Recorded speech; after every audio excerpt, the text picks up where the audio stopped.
सभी को खुशी दे, सबका जीवन ही बन जाए मधुबन।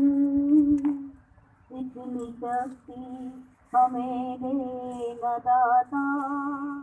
मन का विश्वास कमजोर होना। मैं आप सभी आदरणीय सदस्यों को तहे दिल से नमस्कार करती हूँ और मैं बहुत आभारी हूँ कि आप सबने मुझे इतने सम्मान के योग्य माना। और सबसे ज़्यादा मैं प्रभावित हूँ रवि कालरा जी से। मेरी पहली मुलाकात है रवि जी से, पर मैं समझती हूँ कि आज ये एक बहुत बड़ा उदाहरण है हमारे लिए, हमारे समाज में, कि अगर इंसान ठान लेता है तो क्या नहीं हो सकता है। हम जब देखते हैं पहाड़, हमें लगता है कि ये पहाड़ है, शायद इसे पार करना बड़ा मुश्किल होगा, पर हमारा पहला कदम ये हमें आगे बढ़ाकर उस पहाड़ को पार कराता है। तो आज जो कालरा जी हैं, इन्होंने जिस पहाड़ जैसी समस्या को, समाज की जिस समस्या को मन से महसूस किया और जिस तरह का इन्होंने दृढ़ निश्चय किया है और जो यज्ञ आरंभ किया है, हमारी पूरी कोशिश रहेगी कि हमारी उसमें आहुतियाँ बराबर पड़ें। ये बहुत आसान काम नहीं होता। जब हम किसी चीज़ को सोचते हैं, करते हैं, उसके लिए जो हमारा दृढ़ निश्चय है, हमारी जो हार्ड वर्किंग है, आज उस तरह से कालरा जी ने अपना पूरा जीवन समर्पित किया है समाज के उन बेसहारा, उन लाचार लोगों के लिए जो शायद आज जितनी अपने आप को महफूज समझते हैं, और उनके लिए जो इतनी अच्छी व्यवस्था की है उन्होंने रहने के लिए, खाने के लिए और उनकी हर बीमारी के लिए जो प्रबंध किया है, वो अपने आप में बहुत अतुलनीय है, बहुत प्रशंसनीय है। और हम लोग बिल्कुल दुआएं देते हैं कालरा जी को कि ये इससे भी ज़्यादा, कहीं ज़्यादा अपने इस कार्य को करें। और मैं इनके लिए कहना चाहती हूँ कि परखता रहा उम्र भर ताकत दवाओं की, और देखकर मैं हैरान हूँ ताकत दुआओं की, कि आज जो दुआएं हैं वो एक इंसान जब चलना चालू करता है और जिस नेक नियत से अगर अपने कार्य को करता है, तो उससे ज़्यादा वो कुदरती शक्तियाँ होती हैं जो उसको आगे बढ़ाती हैं।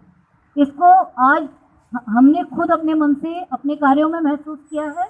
और आज यहाँ आकर के भी आज मैं उसी अनुभव को दोबारा साक्षात देख रही हूँ। तो मैं सिर्फ यही कहती हूँ कि जो समाज में हमारे बेसहारा लाचार लोग हैं, आज यहाँ पे वो महफूज हैं, उनके लिए अच्छी रहने की, खाने की व्यवस्था है, ये बहुत अच्छा है। लेकिन इसके साथ जो सबसे बड़ा दुख का विषय है वो ये है कि जिन बुज़ुर्ग लोगों के बच्चे और परिवार हैं, अगर वो यहाँ पर हैं, तो ये हमारे लिए बहुत बड़ा सोचने का विषय है कि हमसे कहाँ पर भूल हो रही है। हमारी कहीं शिक्षा प्रणाली में, हमारी कहीं पारिवारिक परिस्थितियों में तो ऐसा नहीं है कि हमें दोबारा से उसका अवलोकन करना चाहिए। जब हम लोगों ने पढ़ाई आरंभ की थी तो हमारे को एक नैतिक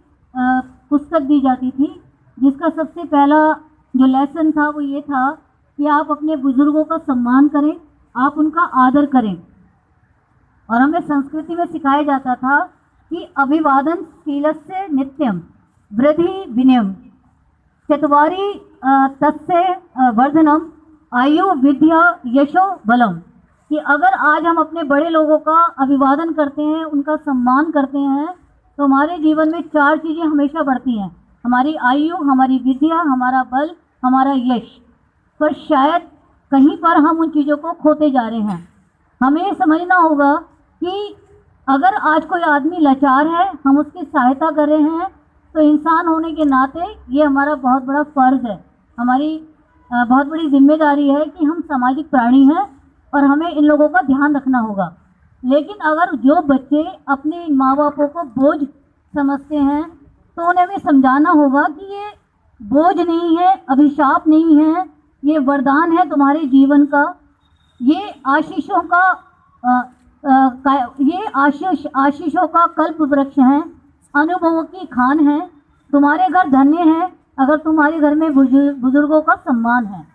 तो वो हमें शिक्षा अपने बच्चों को दोबारा से देनी होगी, समझानी होगी, उनको बताना होगा कि जिन छतों को तुम्हारे घर में तुम्हारे बुजुर्गों ने तुम्हारे लिए तैयार किया है, तो तुम्हारे को उनका वो आदर सम्मान भी करना होगा। और अगर तुम ऐसा मानते हो कि अब ये घर या ये छत में उनको रखना संभव नहीं है, तो छत नहीं रहती, दहलीज नहीं रहती, दरो दीवार नहीं रहता, वो घर नहीं है जहाँ पे बुजुर्गों का सम्मान नहीं होता। तो ये उन्हें समझना होगा कि अगर घर में बड़े ही नहीं हैं तो वो घर कितना वीरान या कैसा लगेगा। आज हम अपने बचपन से, हम अपने दादा दादी के लाड़ प्यार में पल के बड़े हुए, उन्होंने हमें जो कहानियाँ सुनाई, जो उन्होंने हमें नैतिक शिक्षा दी, आज अगर हम जो कुछ भी हैं, तो मैं ऐसा मानती हूँ कि वो वही शिक्षा है जिन्होंने हमें आज तक उन संस्कारों से में बांधा है। और आज हम अगर कुछ भी कर पा रहे हैं तो उसके पीछे वही सब शिक्षाएं हैं जो हमें आज यहाँ तक पहुँचाए हैं। तो मेरा आप सभी लोगों से सिर्फ आज यही निवेदन है कि हम जो